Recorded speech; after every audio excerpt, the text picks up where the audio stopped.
Muito bem, meus caros. Então, a ideia dessa reunião é que a gente possa discutir um pouquinho do exercício da fibrilação atrial.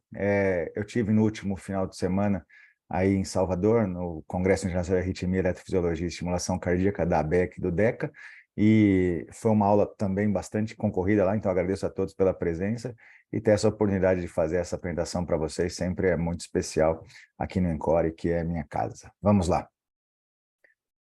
Bom, primeira coisa hoje em dia, quando a gente pensa em monitorização eletrocardiográfica, vocês estão vendo aqui minha filha servindo de modelo, né? Eu fiz esse vídeo antes de viajar. Hoje tem ficado muito mais fácil fazer isso. Esse é um gadget que eu comprei na Socesp, agregou muito valor no consultório e que, assim, é um aparelho que não é capaz de fazer diagnósticos complexos, mas ele, no final desse uso, ele me dá uma sugestão. Há algo errado, e ele dá a sugestão do que é. E aí você, como vai filtrar seu paciente, você consegue, por exemplo, perceber se tem alguma coisa que não está bem, mesmo não sendo um especialista em eletrocardiograma, você consegue encaminhar para quem de direito e isso já te ajuda muito. Então, quando eu vou monitorizar o coração, a gente tem tido cada vez mais facilidades, a gente está falando aí de smartwatches, está falando aí de Apple Watches, e a gente tem que estar evoluindo junto com isso. E fibrilação atrial, sem dúvida, eu vou apresentar um pouquinho da história para vocês, é um problema bastante frequente na população, especialmente nos hipertensos, idosos que nos procuram, e isso passa por alguns desarranjos que têm muitas causas, vamos falar sobre isso hoje, mas essencialmente uma delas é o estresse na parede do átrio esquerdo, uma hipertrofia, né, que às vezes vem de uma maneira desproporcional, fibrose entre as fibras, e a gente tem que pensar, quando eu vou discutir estímulo cardíaco, quando eu vou discutir função, o coração da gente tem propriedades, né, e a gente quando vai discutir uma doença, pensar em fisiopatologia, nunca pode fugir da fisiologia. Eu sempre falo, você constrói alguma coisa elegante em termos de tratamento, quando você compreende a fisiopatologia da doença, quando você tem uma boa base fisiológica. Se qualquer um dos membros dessa cadeia tiver quebrado, o seu tratamento vai ser mais frágil. Então, quando eu penso em propriedades do coração, seja o princípio cronotrópico, dromotrópico, batimotrópico, inotrópico, ou mesmo o relaxamento do seu coração, tudo isso tem a ver, e a fibrilação atrial interfere em vários desses mecanismos, compromete débito cardíaco em muitas situações, de uma maneira expressiva e importante. E é óbvio que, por exercício, se você tiver uma limitação de 20% do seu débito cardíaco, do seu volume sistólico, você vai ter uma dificuldade, seu coração vai ter que se ajustar para isso. Então, imagina, nós vamos ver isso já já, mas imagina que seu átrio tem dificuldade para fazer o bombeamento do sangue para o ventrículo, o que vai prejudicar o estiramento, o Frank Starling, a ejeção, e aí seu coração, ao perceber que bombeia menos sangue para a aorta, vai acabar tendo que bater mais vezes. E a gente já sabe que a fibrilação não facilita isso. Então vamos discutir tudo isso com muita calma daqui para frente. Basicamente falando, quando a gente pensa em eletrocardiograma, a gente vai sempre visualizar essa imagem que vocês estão vendo aqui, e Deus, quando bolou o coração, ele colocou literalmente a despolarização atrial sendo capaz de potencializar o que vai vir a seguir, que é a contração ventricular. Então, quando o átrio não funciona bem, é natural imaginar que tem alguma coisa falhando no começo do nosso elétron. Então, imagina assim, no momento que meu átrio tem que encher o meu ventrículo, terminar de encher meu ventrículo para potencializar aí a ejeção de sangue de lá, ele falha. E é natural, então, imaginar que isso vai causar uma repercussão. É como eu sempre falo, você começa, se Deus bolou a gente ter a contração atrial primeiro, antes da ventricular, e de repente você perde isso, deve fazer uma falta muito grande. Não é à toa que ele colocou a onda AP lá, colocou os átomos onde estão, da forma que estão. Então, vamos parar de filosofar e vamos entrar no problema em si. E o problema vai partir da solução aqui. Então, eu sempre vou falar isso. Recentemente eu escrevi, a doutora Poliana Barbosa, a gente escreveu para a Artimed um capítulo sobre fibrilação atrial e exercício em programa de reabilitação. E eu vou construir essa aula baseada nesse capítulo, que foi uma revisão muito atual, saiu esse ano, no finalzinho do ano passado, e a gente vai discutir sobre isso. E a primeira coisa é fibrilação atrial, exercício. Eu vou falar para vocês que eu vou em congresso de arritmia desde o começo do século XXI aí. E era raro ter sessões sobre isso. Tinha gente que falava que exercício piorava FA, tinha gente que falava que podia fazer exercício no FA, mas não era um conceito muito bem discutido. Eu sempre fui ansioso para ver uma sessão de fibrilação atrial e exercício. E para contar uma história para vocês, teve um congresso da Sobrac em 2003, que o trabalho que ganhou o prêmio de melhor trabalho experimental era com fibrilação atrial em cães e exercício. Eu sei porque eu fiquei em segundo, porque eu perdi para eles. E eles ainda não deixavam claros os mecanismos, em 2003, pelos quais a fibrilação atrial poderia ser agravada ou facilitada com o exercício. Tem alguém com o microfone aberto aqui, pessoal? Deixa eu só um pouquinho, que eu não estou achando a pessoa ainda. Ok, pronto. Seja quem for.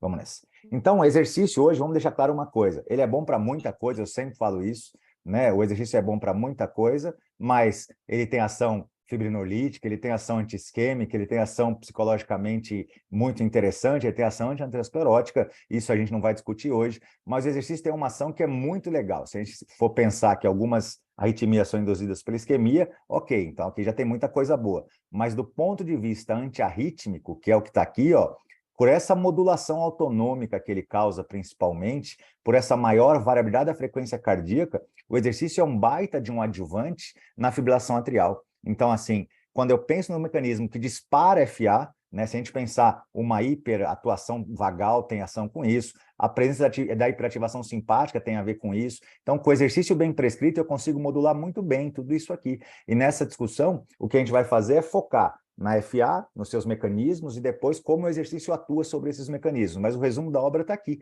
Ele é neuromodulador e consegue fazer com que seu sistema de condução, seu sistema extrínseco, que vai estimular o coração pelo sistema nervoso autônomo, ou intrínseco, vão ter modulações que são desejáveis quando eu penso em reabilitação cardiovascular. Esse exercício faz bem para tudo, esse slide sempre tem que ser apresentado. Quando o professor Jonathan Myers mostrou na New England em 2002 que quem é menos ativo morre mais, quem é menos ativo morre mais e que quem é mais ativo vive mais, então a gente tem que ter como meta a seguinte situação: todo mundo precisa fazer exercício prescrito, moderado, esforço, contração muscular contra resistência, tem de ter suor, tem que ter transpiração. E nos pacientes com FA não é diferente. Existe a intensidade correta para fazer bem, existe a intensidade que não deve ser orientada, e a gente tem que ter clareza de não contraindicar exercício. Eu falei isso até no congresso esse final de semana e falei a mesma coisa agora, vou falar a mesma coisa agora. Não existe paciente, não existe doença que não possa fazer exercício. Existe exercício mal prescrito, existe uma má discussão clínica. Então, todas as doenças do ponto de vista cardiovascular, todas, sem exceção, permitem algum tipo de prescrição de exercício, numa intensidade adequada para aquela doença. Errado é quem prescreve sedentarismo, imobilismo, porque essa pessoa vai morrer de doença arterial coronária. Então, quando eu falo disso, se a gente vai pensar no exercício bem prescrito, eu já apresentei esse dado diversas, talvez centenas de vezes, existe o benefício de você fazer exercício na intensidade correta. Então, você vai aumentando a intensidade do seu exercício, vai diminuindo o seu risco à saúde. Essa é a mágica do prescritor de exercício, que tem que ser feito do jeito certo. Muitas vezes ele é prescrito leve demais. E na FA é a mesma coisa, nós vamos falar muito disso já já. Agora, se eu exagerar no volume, eu começo a perder o meu benefício. Então, exercício demais faz mal, inclusive desencadeando FA. Então, quando eu boto altos volumes de treinamento, isso é um baita de um gatilho para fibrilação atrial, por exemplo. Então, saber encontrar para aquela situação de saúde a intensidade adequada, e, de novo, nunca é levinha demais. Falta avaliação, falta ajuste. A gente estava discutindo aí CDI esses dias lá no congresso, mesma coisa. Se o CDI não estiver bem ajustado, você não consegue botar o cara para fazer nada. Se você encher a mão de beta-bloqueador, você não consegue botar o cara para fazer nada. Então, a verdade é que tudo merece discussão, e com a razão se chega a um ponto comum, que é o ponto do exercício. E introduzido o problema, se eu vou falar de FA, sem dúvida, ela é a arritmia que a gente chama de sustentada mais comum nos adultos, né? Então, ela tem complicações, a gente vai falar delas também, mata, né? Então, tem que se discutir isso, porque consome recurso de saúde que anda tão escasso. Na literatura se fala de FA entre 2% e 4% da população, mas o que está sendo visto, e é uma curva crescente, é que a prevalência de FA tem aumentado. E está aumentando por quê, pessoal? Porque se a gente olha para o Brasil, o último dado da diretriz de FA é de 1,5% da população do país. Então não é pouco. A cada 100 pessoas, vamos dizer, 1, 2 vão ter FA. Já não é pouco, né? De cada 100, 2. Agora isso vai aumentar porque as comorbidades estão aumentando. E me fala uma medicação que você tem que trate tudo isso de uma vez só. Não tem. Agora, se você botar o paciente para se exercitar antes dele ser paciente, se você fizer prevenção, você impede o desenvolvimento de várias delas, se você souber orientar isso. Então, começa a não pensar em reabilitação cardiovascular como uma coisa que só deve ser feita depois que vem a doença. Começa a entender que o exercício bem prescrito vai atuar antes da doença chegar. É isso que a gente está vendo. Os convênios cada vez com mais dificuldade de se autossustentar, o sistema de saúde numa espiral que não é nada positivo em termos de recurso financeiro, e se os grandes planos, os grandes assistentes à saúde não acordarem para o fato que prevenir o desenvolvimento disso, para que você possa prevenir FA, prevenir um AVC, prevenir de uma pessoa ser afastada do mercado de trabalho, por exemplo, de gerar custos ao sistema e não receita, isso é uma espiral que não tem volta. Fica, então, essa reflexão. Prevenção é muito importante. Quem faz mais exercício bem feito vai ter menos problemas, vai ter menos FA. Então, quando eu começo a pensar nisso e boto a hemodinâmica no jogo, os átrios, obviamente, vão ter dificuldade para ejetar o sangue. E quando o átrio contrai direitinho, ele melhora, Frankenstein melhora débito.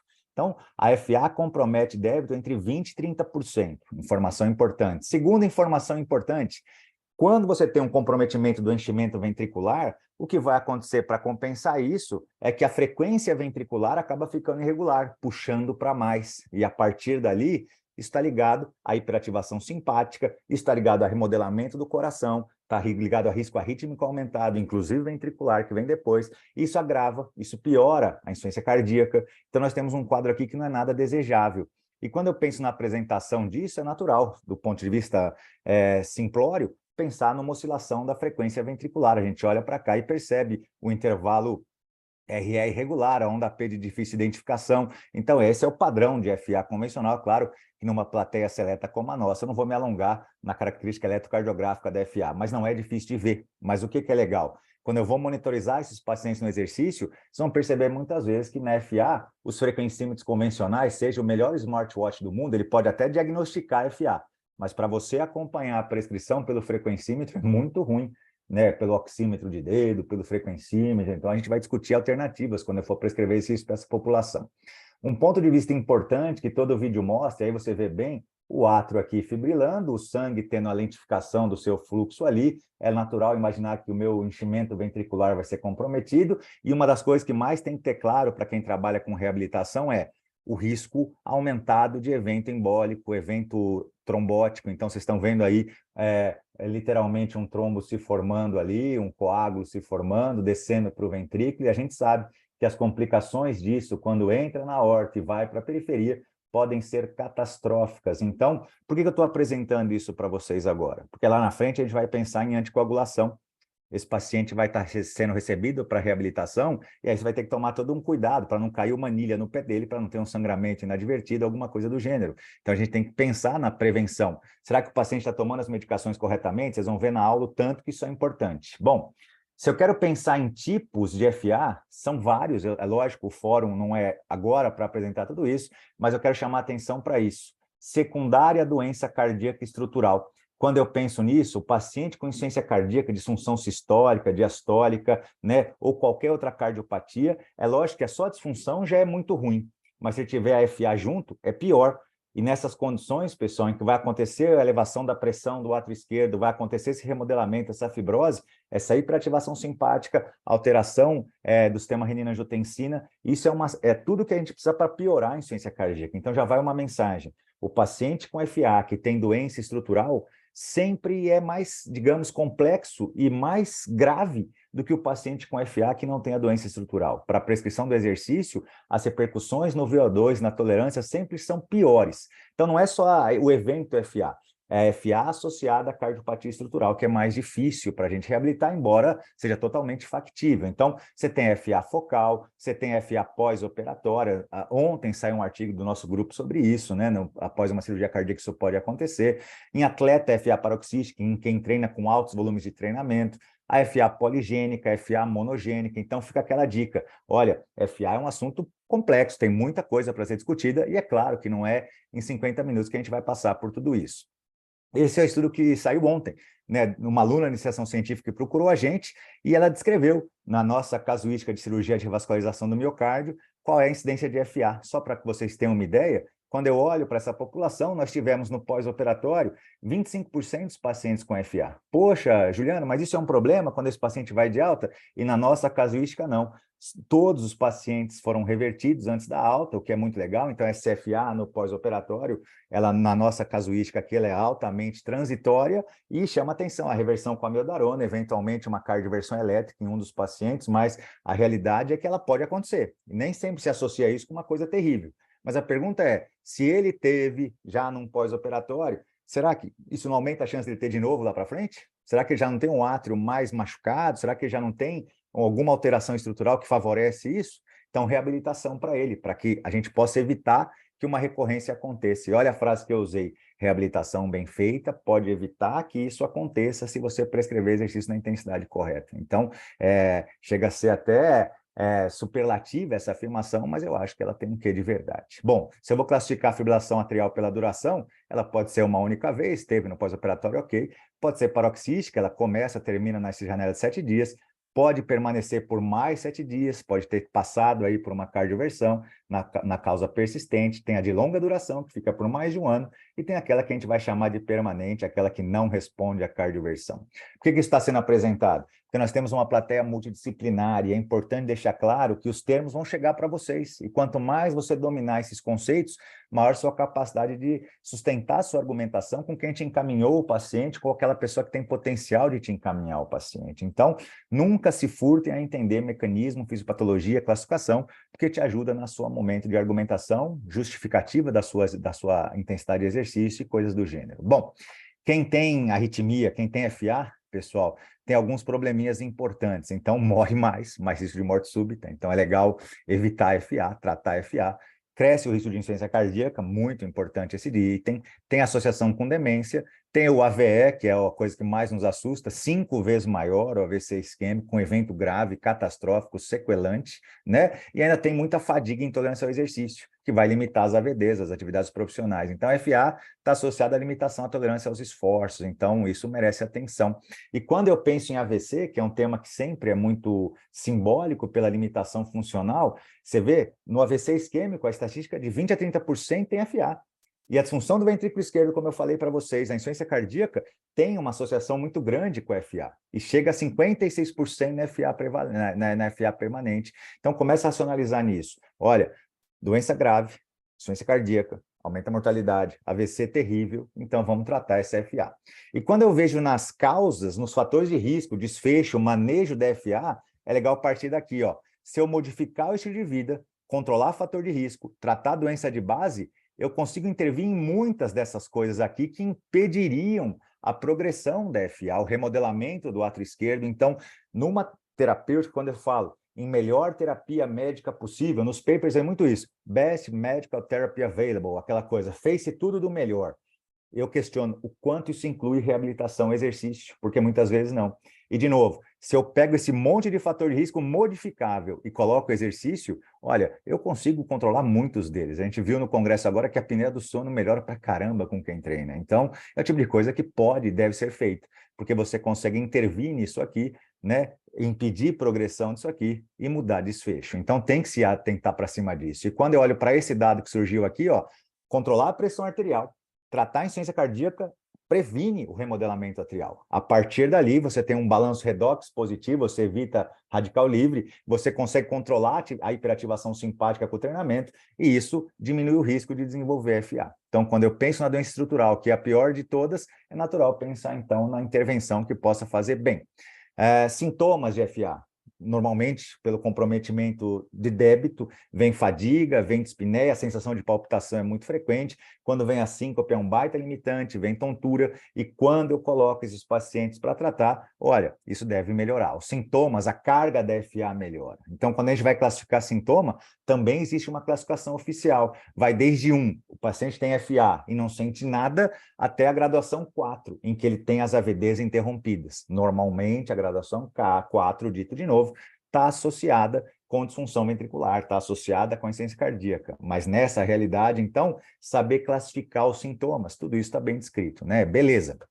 Bom, eu falei para vocês do risco embólico, né? Então, não se pode desconhecer o Chades-Vasque. Então, quando eu penso em risco, aí eu quero que você olhe para os seus pacientes, do seu consultório, da sua clínica, e veja que talvez quem não tem um desses que te procura.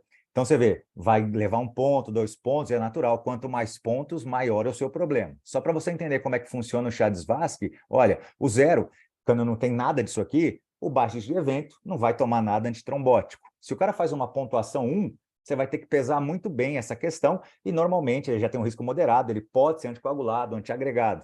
Agora, se o cara já faz 2 pontos, que é muito frequente, ele tem alto risco de eventos. A partir dali, ele deve ser anticoagulado, salvo exceções. Eu sempre falo isso. Meu pai, por exemplo, tinha FA permanente. E meu pai, ele tinha um braço só, ele não tinha o membro superior esquerdo, ele já era idoso, frágil, então ele tinha muita queda, ele vivia caindo. Então, meu pai nunca foi anticoagulado e não morreu de AVC, não teve um evento embólico no final da vida. Ele morreu pela descompensação da IC. Mas a verdade é que ele nunca foi anticoagulado. Então, tem casos e casos. Quando eu trabalho com reabilitação, às vezes você vai encontrar um paciente fragílimo aí que não vai estar anticoagulado. Mas saiba, fica vigilante. Se mudar alguma coisa na expressão facial dele, entortar a boca, começar a não conseguir falar, não levantar o braço, corre para o socorro, porque esse paciente está tendo um evento isquêmico cerebral, né? Então, fica a dica aí do Chades-Vasque e o risco de queda. Bom, quando eu penso em exercício, programa de reabilitação e FA, eu já apresentei para vocês, vou dar um exemplo já já, mas o volume de exercício e a incidência de FA, o risco de FA, ele muda com a intensidade do exercício que você faz. E nesse gráfico, que foi publicado originalmente pelo HIT, né, o grupo da Itália sempre é muito forte em arritmia, né? A gente vê que a pessoa que faz exercício numa intensidade adequada, ela não tem grandes problemas. Se a pessoa for, entre aspas, muito ativa, o risco aumenta proporcionalmente ao volume de atividade que a pessoa faz por semana. Então, existe uma dose que é benéfica, existe uma dose que é maléfica. Então, o exercício tem a sua intensidade correta. Eu vou dar o exemplo já já para você poder entender bem o que isso significa. Bom, lembrar sempre, então, grandes volumes de intensidade, treinamento, especialmente em atletas que fazem exercício há muitos anos. Nós temos aí uma epidemia de corrida de rua, gente que corre meia maratona, corre maratona. Saber que na longevidade, altas cargas de treinamento estão ligadas à FA. E outras doenças também, mas dá mais fibrose, dá mais calcificação na coronária. Então, assim, como está sendo colocado aí, você acaba tendo um volume muito alto. Então, fica de olho quando você vai atender no consultório, gente que tem hábito de fazer exercício em alta intensidade por muito tempo, porque isso aumenta o risco de FA. Né? Se a pessoa é sedentária, está aqui, se a pessoa faz um exercício levinho, está aqui, mas se a pessoa bota um volume muito alto, isso é pior para ela. Então, olha o dado aqui no alerta.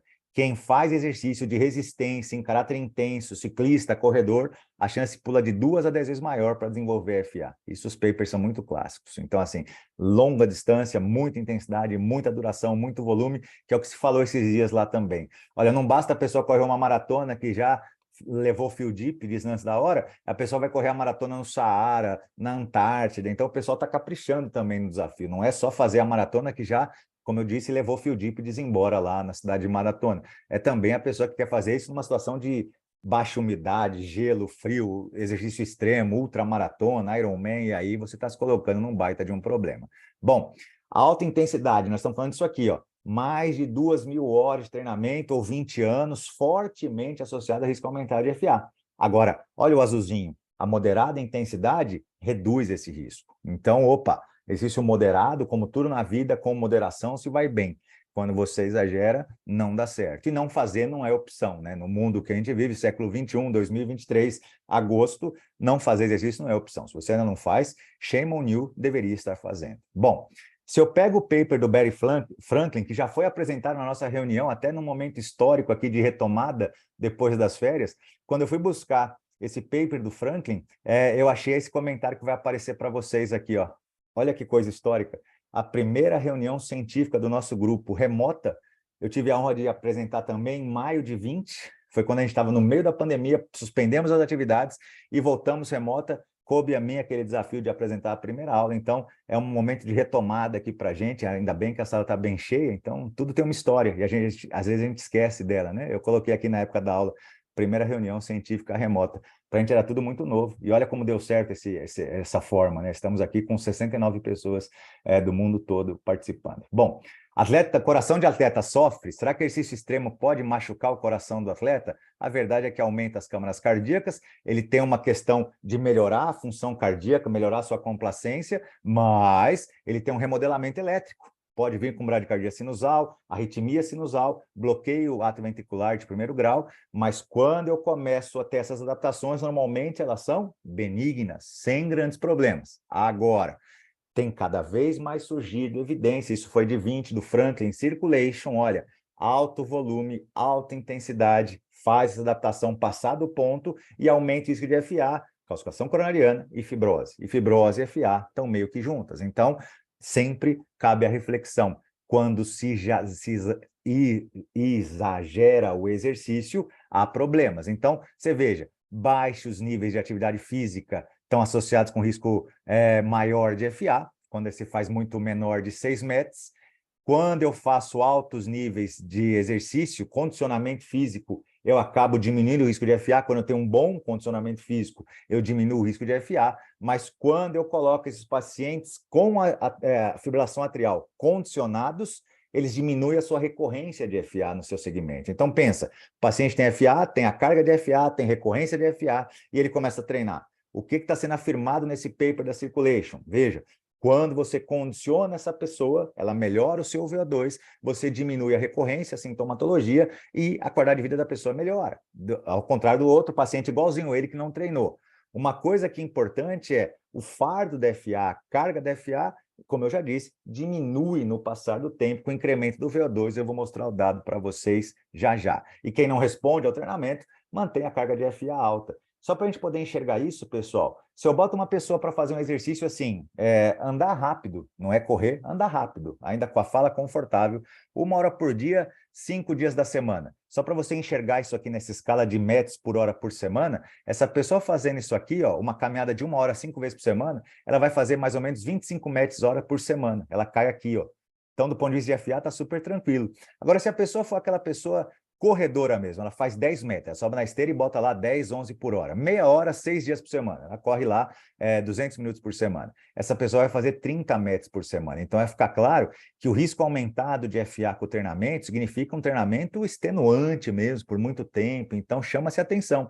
Uma pessoa que corre a 10, 11, 12 por hora, 6 vezes por semana, ela cai nessa carga de metros aqui. Então, assim, cuidado para não achar que isso aqui é muito. Né? Então, cuidado, muito é muitão mesmo, é longevidade, intensidade.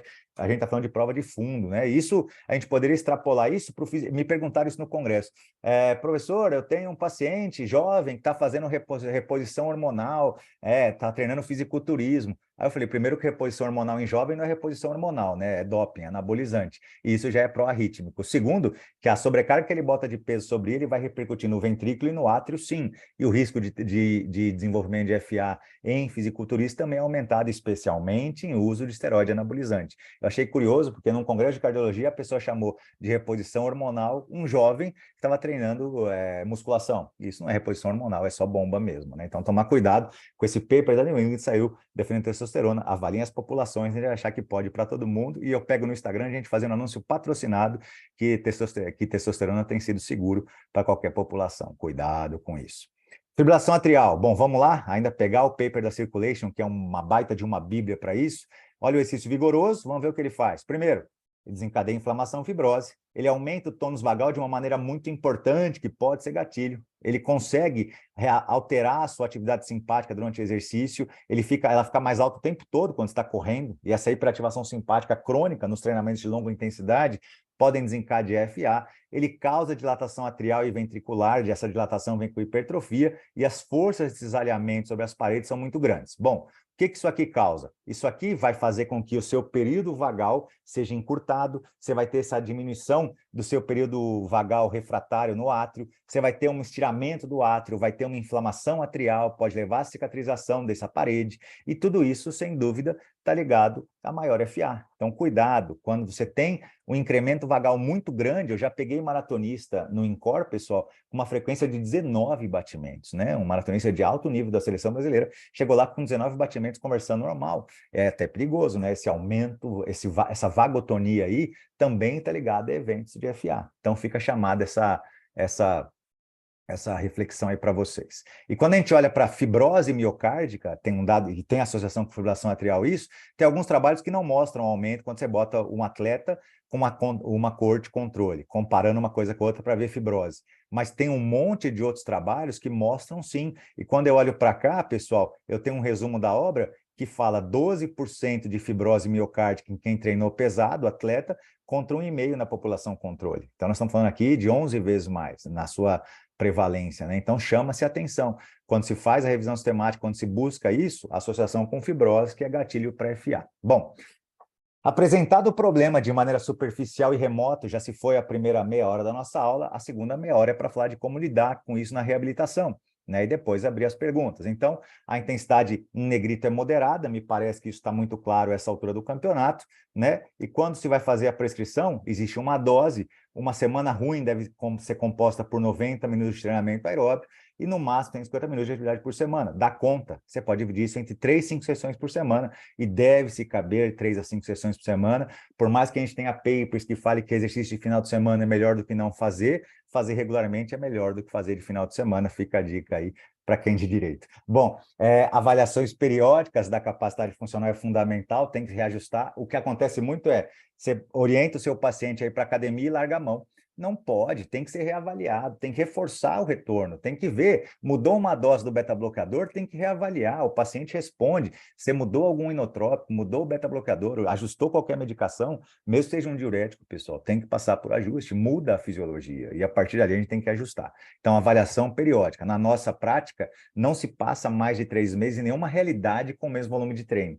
Idealmente, a gente faz o ajuste mês a mês, talvez a cada semana, de acordo com o paciente. Fica claro uma coisa, quando você pensa em ablação de FA, que é um paciente muito comum de chegar para a gente, ele passou por uma ablação. Lembrar que FA é uma doença crônica, pessoal, não tem uma cura. A gente, às vezes, atribui a ablação, e nós temos o ritmologista aqui que não me deixou mentir, a uma cura 100%, e tem a recorrência muito grande, né? Então, às vezes, metade dos pacientes vão recorrer no decorrer do tempo. Então, se o cara fez uma FA, você quer garantir que ele não vá, fez uma ablação de FA, você quer ajudar ele a não recorrer, a ter mais sucesso no seu procedimento, bota exercício.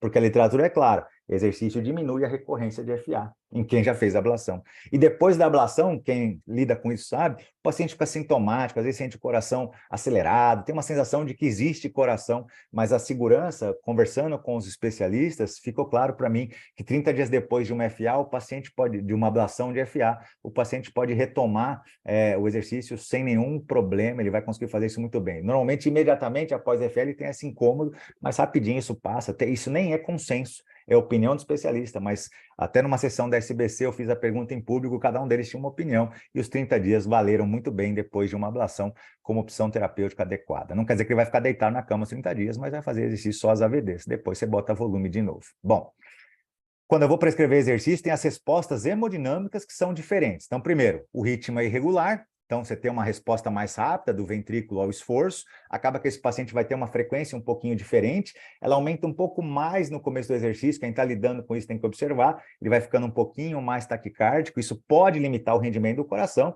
porque tem a ver com relaxamento, enchimento, capacidade geral Frank-Starling, né? Como o átrio já não funciona muito bem para isso, é importante saber, então, que ele vai ter uma taquicardia um pouco, digamos, inapropriada, né? E quando você percebe isso, normalmente diminuição da tolerância ao exercício em quem tem essa arritmia. Então, a máxima é essa, quem tem FA, saiba avaliar, porque normalmente ele tolera menos. E se você chegar para ele no primeiro dia e colocar aquele volume X, talvez ele vá sentir. Então, eu sempre falo, nos pacientes cardiopatas, na FA, tateie o paciente, conquiste ele. Os primeiros 14, 28 dias, vá aumentando aos poucos a intensidade, fazendo ele se acostumar com o ergômetro, com a sala de musculação. Não seja pretensioso de querer botar logo o tratamento. Assim que você vai escalonando uma dose crescente para entrar na dose terapêutica, faça o mesmo com o exercício. Não é chegar no mesmo dia e já dar a mesma dose pesada, porque às vezes o paciente não tolera.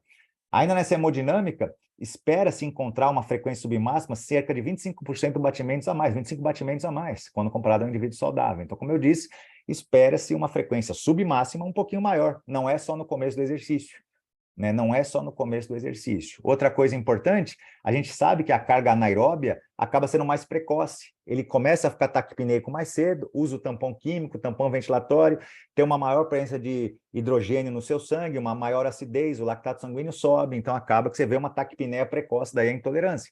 Então, se ele faz anaerobiose precocemente, vá devagar, vá modulando, porque quando você treina aos poucos, melhora a reserva bioquímica, melhora a capacidade de tamponamento ventilatório, e ele tolera melhor o exercício.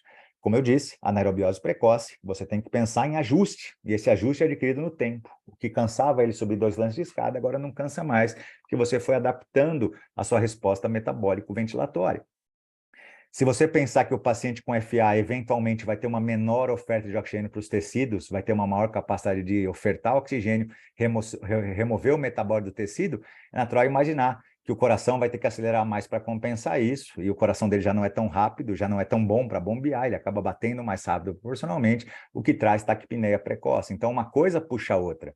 Se você melhora a função musculoesquelética, você alivia essa taquicardia do coração, alivia a dispneia precoce, e dentro do que está descrito nas engrenagens de Wassermann, não tem como. Se você melhorar a periferia, você acaba melhorando o coração indiretamente de uma maneira importante. Como eu disse, ele ultrapassa o primeiro limiar precocemente, ele começa a ficar taquipneico precocemente, a fala se torna entrecortada precocemente, o que de certa forma na reabilitação é desejável. O que vai trazer o benefício terapêutico para ele é treinar aqui, ó. Ele começa, não pode ser fácil demais. Como eu disse, você começa fácil para adaptar o paciente, 14, 28, mas tem que ter suor. O paciente que não sua, desconfia. O idoso fala, não sua direito. Se você botar exercício certo, ele sua sim. E o exercício certo. Saiba que o exercício certo não é demais. Demais é acima disso aqui. Altas intensidades, acima do segundo limiar ventilatório. A hora que você bota a mão no joelho, abaixa para ficar sem fôlego completamente. Lembrar que a carga ácida aumenta em paralelo à intensidade do esforço, mas ela tem um aumento exponencial a partir do segundo limiar. Então, saber ajustar, começar numa intensidade, progredir para a segunda, evitar a terceira, parece a estratégia melhor. Quando você vai recrutar músculo, pessoal, saiba entender esforço. Se você botar muito esforço mesmo, você vai recrutar muita fibra de força. Então, seja específico. Trabalhe as fibras tipo 2 na sala de musculação, cargas altas, intervalos entre as séries, poucas repetições. Deixe o treinamento aeróbio para trabalhar as fibras tipo 1, as fibras 2A. Então, encontre o seu momento. Saiba, não é... Uma coisa é falar de treinamento intervalado de alta intensidade para um atleta, que ele tem que se preparar para isso. Agora, num paciente com FA, num paciente com doença estrutural, entenda que a intensidade leve inicialmente, moderada idealmente, e deixe a sala de musculação se encarregar das fibras de força. Saiba prescrever. Não tenha medo de colocar peso para o seu paciente. Tenha medo de você deixar ele fazendo exercício leve demais. O peso da forma bem prescrita só vai ser específico para melhorar a forma dele abrir uma janela, trocar um bujão de gás e coisa do gênero. Sem isso ele não vive, né, muitas vezes. Vamos lembrar, quanto maior o recrutamento de fibra, maior vai ter que ser o débito proporcionalmente. E na FA esse débito pode ser mais preguiçoso. Então, é o que o paciente fala, ele tem intolerância aos esforços, porque na hora que ele tem que usar fibras de força, precisa de mais sangue, o sangue não chega. Então, saber modular isso é importante. Outra coisa, paciente arrítmico, eu tenho clareza, pessoal. A CVPR, a mesma coisa, fala isso claramente. A avaliação funcional é fundamental. Quem tem doença estrutural é maior risco, tem que ser avaliado. Eu quero ver a arritmia induzida pelo exercício, FA não está longe disso. Quero ver se surge alguma coisa mais complexa e caótica. Quero ver a frequência máxima. Então, teste ergométrico máximo, não precisa ser ergospirométrico. Se tiver, ótimo, mas o ergométrico dá conta de achar isso para a gente. Então, fica claro aí, para pacientes com arritmia, é muito mais confortável ter um teste de esforço, preferencialmente em ambiente hospitalar, na minha opinião. Bom, para quê? Para eu poder achar o limite dele. Sempre a mesma coisa, sempre tem que ser dito. Eu quero saber qual é o limite do paciente. Surgiu uma arritmia, surgiu uma isquemia, eu já sei o limite. Não se contradica exercício. Eu vou saber. Se não teve nada, o paciente fez o teste limpo, ele chegou no máximo dele. Seja o máximo, seja o limite, o que eu vou treinar é sempre na capacidade útil, em que não surge o problema. Então, o treinamento físico é seguro porque ele é feito infra-problema. Já escalonou droga, já estabilizou o paciente, bota para treinar. Né? Bota para treinar. A capacidade útil é notoriamente segura. Lembrar, quem tem disfunção física severa, disfunção ventricular severa, história de morte súbita revertida, obviamente, esse paciente precisa estar perto de você. Quem tem arritmia ventricular não sustentada, capacidade funcional normal, pode treinar à distância, vai para academia, a vida que segue. É uma teleconsulta e segue o jogo. Então, quando eu penso na CVPR, né, só ressaltando, mês que vem eu vou estar lá em Wisconsin para poder falar da nossa casuística de delírio. Em 2021 já pude falar sobre isso. Então, sempre aquela questão de Covid. Então, todo mundo pode fazer, pessoal. Em grandes associações falam isso e a gente está buscando isso mesmo, justamente jogar o jogo como jogam os melhores do planeta. Então, essa reunião vem para isso também. Né? Se você tiver ergospirometria, ótimo, porque ela dispensa a frequência cardíaca. Embora ela te dê a frequência dos limiares, ela consegue te mostrar metabolicamente como o paciente está. E metabolicamente como ele está, te dá um VO2. E o VO2 máximo ou VO2 pico no doente, a gente sabe que ele tem um baita preditor. Se a doença estrutural está presente na FA e aumenta a gravidade, se o VO2 estiver baixo, morre muito mais. E quando você treina, o VO2 de 13 vira 19 e a vida do paciente melhora pra caramba. Então lembra disso, na IC, na FA está junto disso. VO2 baixo, incapacidade funcional sempre é mais morredora. Então vamos treinar os pacientes. Se você pensar no VO2, na FA, o Estima publicou junto com o Jonathan Myers, então um estudo de elegância, que quando eu penso na FA, pessoal, ó, quem tem doença estrutural do coração, o VO2 já é menor, quando o cara tem FA isolada, quem tem FA hipertenso, sem doença estrutural, quem tem a doença estrutural tem um VO2 menor do que o paciente tem FA. Só. Então, aquilo que eu disse, o comprometimento da doença estrutural junto com a FA é pior do que a FA isoladamente, 20% pior. Isso é muita coisa. Então, não é só FA, é FA associada à doença estrutural. Se eu tenho a ergospirometria, ela me dá o primeiro limiar, o segundo limiar, eu sei a minha meta de vida. Né? São cálculos que é para uma aula outra, que eu posso dar no segundo momento, mas, basicamente, eu vou olhar para cá. Eu tenho uma frequência subindo aos poucos, tenho um primeiro incremento, tenho um segundo incremento, e do ponto de vista metabólico, quando está fácil, a produção de gás carbônico em azul é menor que a disponibilidade de oxigênio, num momento isso aqui se mistura, e num segundo momento o gás carbônico continua sendo produzido, o oxigênio atinge um platô aqui. Então, ela me mostra o comportamento bioquímico. Quanto mais fibra branca eu uso, quanto mais hidrogênio eu libero, mais tamponamento químico ventilatório, o CO2 tende a aumentar no passar do tempo. Claro que ela vai me ajudar, junto com o software, com a experiência do fisiologista, ela ajuda a encontrar os limiares. Então, se eu tenho um primeiro limiar aos 100 batimentos, um segundo limiar aos 137, eu sei a zona terapêutica para tratar meu paciente. O exercício vai ser bem feito, começa a ser exagerado, vou adaptar abaixo disso, treinar dentre essas frequências e chegar onde eu quero, né? Porque ele fez uma prova máxima que me mostrou se a capacidade é máxima, se a capacidade é limite, ele vai treinar numa capacidade útil. Então, eu estou bem na foto nesse sentido. E se eu vou prescrever, pego o meu paciente com FA, que foi para o PS com sintoma, olha aqui o segundo, a imagem, olha como o polar não pega, é isso na casa dele, na reabilitação domiciliar, olha como o oxímetro fica maluco. Por quê? Porque FA atrapalha essa sensibilidade dos sensores. Então, qual é a mensagem? Prescrever pela frequência é ruim. Prescrever pela frequência no paciente com FA é ruim, não funciona bem, voa cego. Então, cuidado com a prescrição pela frequência, né? Não dá certo, né? Quando ele acelera, até melhora um pouco a sensibilidade do frequencímetro, mas em repouso é muito ruim. E esse paciente, nesse dia aqui, ó, ele foi para o pronto-socorro. Já pensou? Ele foi para o pronto-socorro por causa disso aqui, porque o professor de educação física não ficou confortável, nem ele. Então, você tem que saber explicar para ele que isso pode acontecer. É muito importante. Bom, se eu vou prescrever, normalmente, é o que a gente usa no nosso centro de reabilitação lá na clínica, olha, a percepção subjetiva de esforço. Um esforço que vai começar entre 3 e 5 na escala de Borg, na Borg vai a 10, 10 a 3 numa escala de Borg original, de 6 a 20, mas o esforço que, a princípio, vai ser moderado, né? 3 a 5, depois 5 a 7, vai se aumentando aos poucos, mas a percepção subjetiva é muito bem-vinda. A teste da fala, pessoal, oriente o seu paciente a fazer esforço no momento que a fala fica entrecortada, sem que ele fique ofegante. Se ele conversar com você normalmente, está leve demais. Ajuste isso. Pensa na frequência de pico, pode ser usada, embora para guiar isso é mais difícil, como eu disse, pelo frequencímetro convencional. A frequência de reserva também está na literatura, mas é difícil pela questão da frequência da monitorização, especialmente sem eletrocardiograma. E o limiar do teste cardiopulmonar é o padrão ouro, só que precisa ter uma ergospirometria que nem todo mundo tem. Deixar claro, pessoal, se você vai fazer prescrição com teste de esforço, que faça um teste máximo, né? Nunca frequência por idade, pelo amor de Jesus, aquilo não existe. Reforço aqui, 220 menos a idade devia ser retirado dos testes, aquilo não existe. Ninguém inventou aquela fórmula, só se usa porque é consagrado por alguém que foi repetindo. Então, o teste máximo sempre é bem-vindo para fazer prescrição pela frequência. Lembrar que ele toma beta-bloqueador, muitas vezes, na doença estrutural associada. Você tem que controlar a frequência desses pacientes, né? A gente sabe, controle de frequência é importante. Então, ele vai estar usando beta-bloqueador. Mais um motivo para se mudar a dose, se tiver um teste ergométrico como prescritor de exercício, tem que reavaliar, porque o beta-bloqueador interfere diretamente na frequência ventricular, né? Bom, dica importante. Sugestão para prescrição de treinamento resistido, além do aeróbio, 90 a 50 minutos por semana, resistido 2 a 3 por semana, para complementar o treinamento aeróbio, normalmente 90 minutos por semana, né? 50% a 80%, cargas maiores, não tenha medo de carga, não é um problema. O Omni-Res, que é o que a gente usa, entre 5 e 8, 2 a 3 séries por grupo, 8 a 10 repetições por série, dá conta, pessoal. Ele faz isso aqui em 30 minutos. Então, 30 minutos de esteira, 30 minutos de treinamento resistido, fechou o circuito, grandes grupos musculares, pessoal. 6 a 8 exercícios por sessão, os grandes grupos musculares. Então, não deixe de fazer as duas coisas. A literatura é exaustiva em falar. Aeróbio e resistido juntos aumentam longevidade. Faça direito à sua orientação.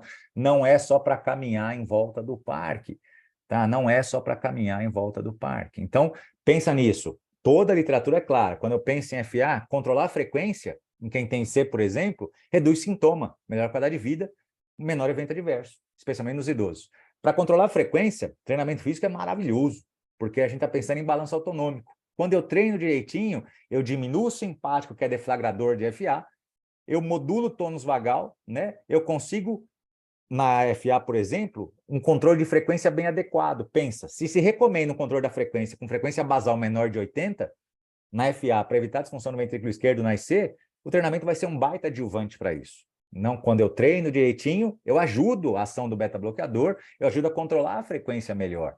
E o controle da frequência na FA é muito desejável, né? Vamos lembrar do seguinte, quem tem hiperativação simpática, pessoal, morre mais.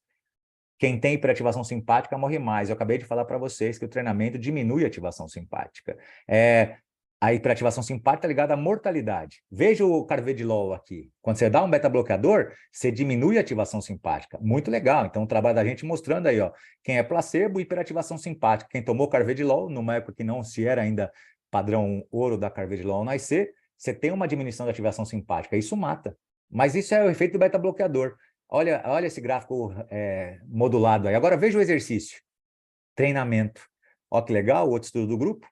A diminuição da ativação simpática proporcional. E se você junta o beta-bloqueador com a ativação com o treinamento, diminui mais ainda. Já pensou? É seguro? Muito. Um evento adverso, que não precisa ser de alta complexidade, a cada 11.000 minutos de exercício. Mas tem que reforçar, tem que tomar a medicação corretamente, tem que tomar tudo corretamente. Lembrar disso. Reduz sintomas? Demais. Olha aí, ó, redução da incidência de FA, carga de FA, você reduz o estilo de vida, melhora tudo, pessoal. Quanto você melhora a capacidade cardiorrespiratória, melhora tudo no paciente. Então, lembra? Melhorando o condicionamento físico, melhora tudo, né? Fica bem ligado nisso. Agora, o estudo ouro, para falar sobre isso, é o do Patak, Cardio Fit Study, no JACC, em 2015. Ele pegou uma população de obeso com FA paroxística persistente. Sabe o que ele mostrou? A despeito da perda de peso, ele mostrou isso aqui, ó. Aumentar um MET, 3,5 ml por quilo por minuto na ergospirometria. O cara que andava, agora consegue andar um pouquinho mais rápido, ficar com a fala ofegante, ele já diminui 9% a frequência de FA, independentemente de perder peso. Então, quando sai no JACC, o Cardio Fit que mostra isso, opa, então nós temos que dar valor para isso, né? Então, treinamento bem feito é fundamental para controlar FA. O que a gente usa na clínica, pessoal? Coisas simples. Então, intensidade do exercício, aquilo que eu falei para vocês, o OmniRest, treinamento resistido, começa adaptando, vai aumentando, cronômetro, o paciente não gosta de ver alguém com o celular na mão, dá a impressão que você está olhando para outra coisa. Então, o paciente que vem nos procurar, ele gosta de ver o cronômetro, ele entende aquilo. Vamos lá treinar, é simples, então não precisa ser rocket science para funcionar. Só tem que ter escalonamento, reavaliação e tem que ter cuidado. Eu não consigo entender eu sempre falo isso, teoricamente todos nós deveríamos fazer, nem todo mundo faz. Todo cardiopata deveria fazer. Os convênios não vão aguentar ficar cobrindo o custo o tempo todo. Prevenção é o caminho, pessoal. Criar um hospital de prevenção. Estava discutindo isso com o meu amigo Rafael, lá do Hospital Constantini, lá no Congresso agora. Criar prevenção é fundamental. Então, leva para casa as seguintes mensagens. A FA é complexa, tem que entender o mecanismo, não se pode lançar a tratar sem saber o que está acontecendo. Tem que compreender o que está acontecendo com isso. Mas, olha, quem tem FA se beneficia de um treinamento regular, intensidade moderada.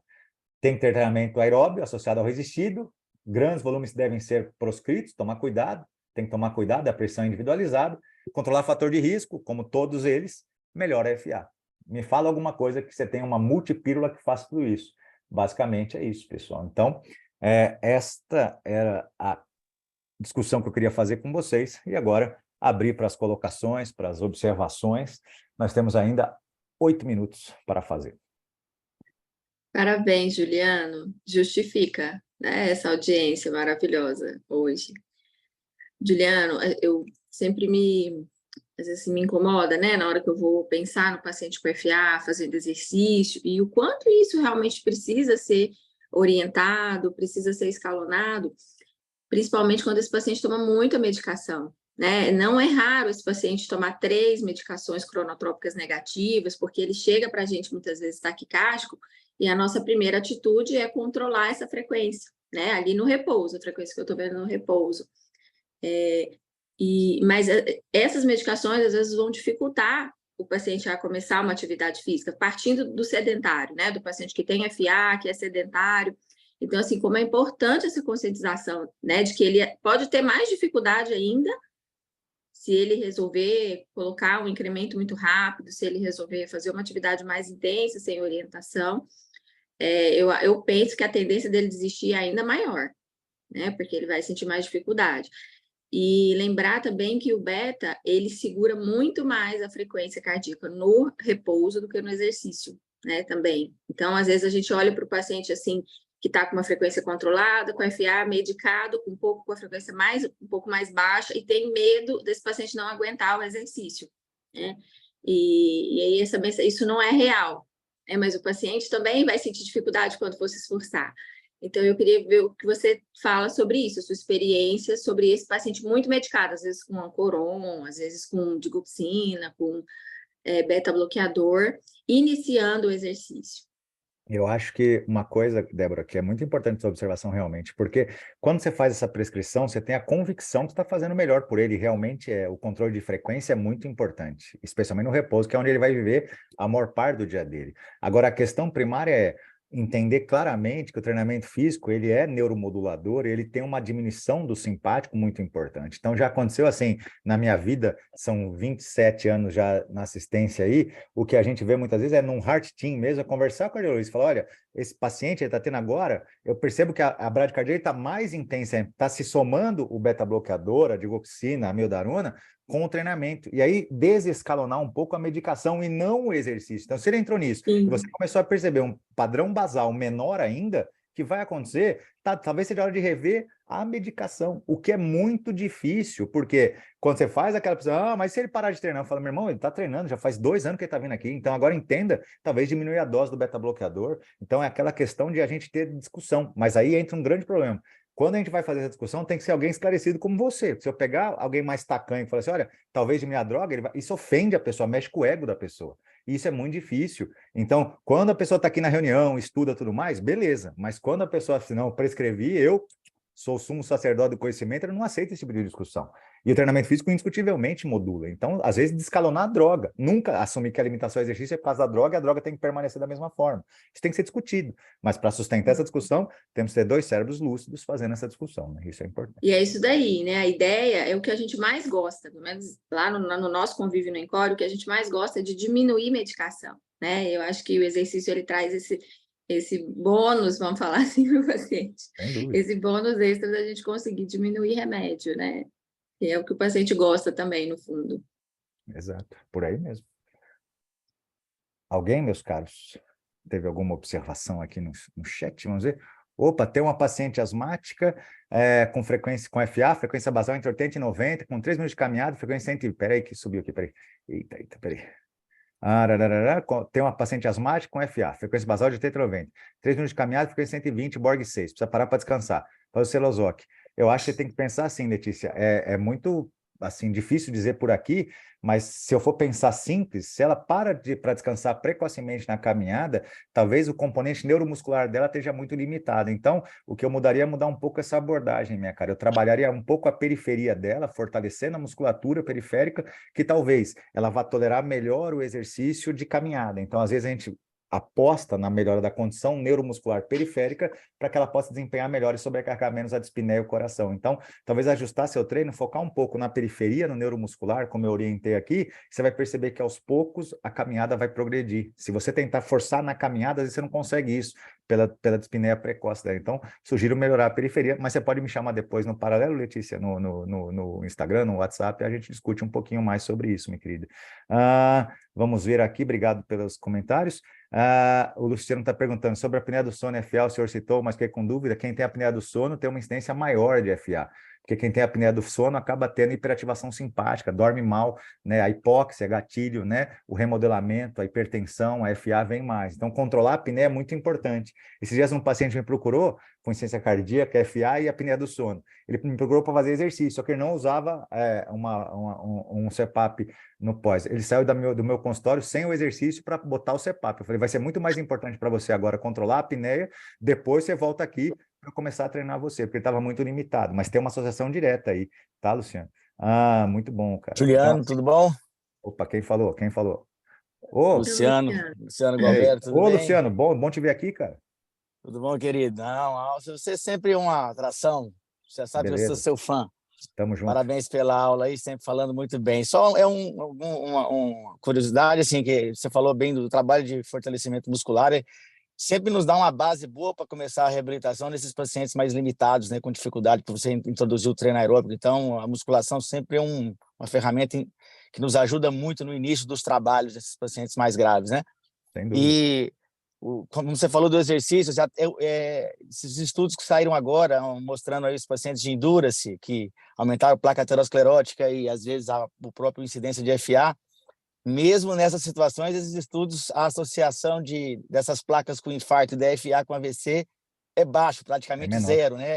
É uma coisa interessante, é isso, aumenta a incidência de placa e FA, mas não aumenta os eventos.